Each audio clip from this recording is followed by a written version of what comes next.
All right, well, welcome back to my workshop. It's been a while, and I'm not sure the reason why it's been so long. I don't know, it's been a long winter, and now that it's spring, going on summer soon, I finally got the garage back up to where I wanted, and I think it's time for a little update.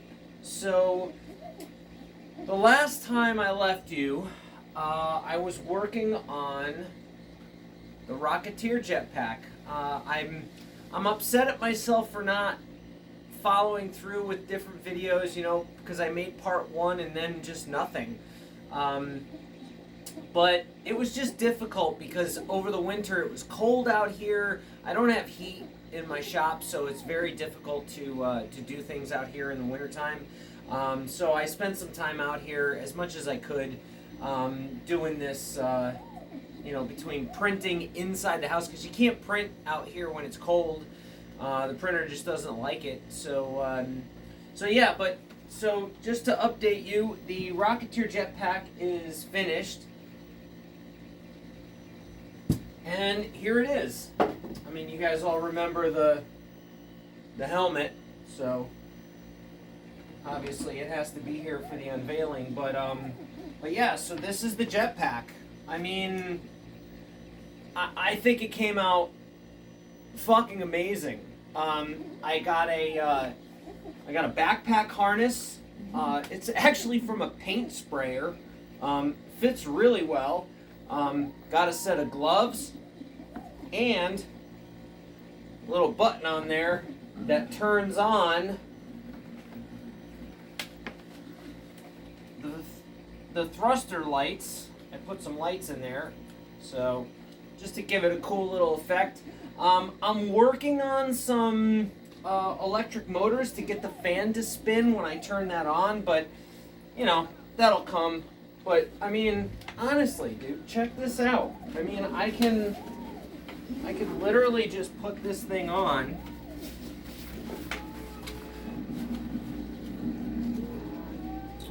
Buckle it here. I mean, yeah, it's not 100% movie accurate, but who cares, right? I mean, look at this thing. It's freaking cool. So, yeah, I'm totally ecstatic about this build, and it was a lot of fun. The files that are on Thingiverse for this thing are perfect. They're absolutely perfect. It comes out really good. I used a silver titanium Rust-Oleum paint, and it came out really good. It's supposed to look weathered, and so I tried to do some weathering on it and everything. And this stuff right here, this is actually coax cable. I used to work for the cable company, so I was able to use some coax cable, and because inside coax cable is a braiding, and so I used that for this that in there, and then there's some copper piping up inside of there just to add a cool effect. So, but yeah, that's the Rocketeer Jetpack, man. It came out great. I'm gonna go put it away. Hold on. So, the other thing, just to update you a little bit more, I got a really cool retro TV for free, Facebook Marketplace, really freaking cool. It's got a DVD player and a VHS built in. Yeah, so I got my PS3 hooked up to it, and so now I got, whatever I want. I got whatever I want to watch out here, I can watch. So, I got my 3D printer going right over here. I got a new project going, which I'll talk about in a minute. But another project that I started, check this out.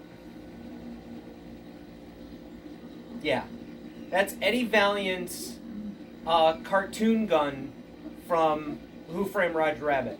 So I 3D printed that. I'm in the process of priming and painting. I got all the little bullets that go with it. Really kind of cool. My wife really liked this, so she wanted me to print them so she can do some painting on them and everything. So I just I printed them, primed them, and now they're ready for finishing.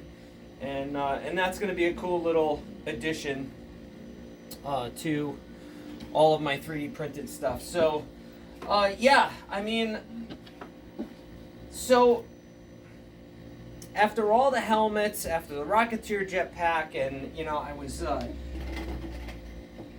trying to think what could I do next, and in looking around and stuff like that, I came across this this group on Facebook called Droid Builders, and you know, I've always had a want to 3D print like a full size, you know, R2D2 or something like that, and that's a lot of pieces. But I think I proved I could print something really large with that last with the Rocketeer Jetpack build I did. So I proved to myself that yes, after a certain amount of, I got to spend the time, you got to print some big long prints, but it's definitely possible. So I came across this droid building thing, and I was very intrigued because you know, you got to buy the files, which is fine with me because somebody spent the time to actually make the files, and they're really nice droids. And so basically, my next project is already here. It's coming along. So these are the shins and the feet to my full-size pit droid from Star Wars. Now, if you guys aren't familiar with the pit droids, I'll show you a picture. So this is the printout that you get. So this guy right here. Think pit droid. Little guy running around. He was in the pits at you know, when Anakin was in the pod race, and that's where we first saw them. You know, they're running around basically the spoof on the Three Stooges. But yeah, so the guy has 3D prints online, and I purchased them, and I'm starting to print them out. So this is the shin, this is the foot, and that's about how far I am right now. Now I got to get the hardware and everything, the bolts and stuff to put it together. I'm going to have to obviously do some priming and painting, and but the cool thing about the pit droid is that it can be whatever I want it to be. It doesn't have to look a certain way. I mean, it's just the shape and everything is movie accurate, but the way I paint it, I don't know what I'm gonna do. I might paint it to look like my own truck, maroon and black, and it'll be my own little pit droid for my truck. I've seen somebody do that on the forum. Somebody's got this like blue Jeep, and they painted their pit droid blue, and they carry it with. It's just really cool. It's really cool stuff. Or I'll make it black and white and put some Empire emblems on it and take it to troops that I go to for the 501st.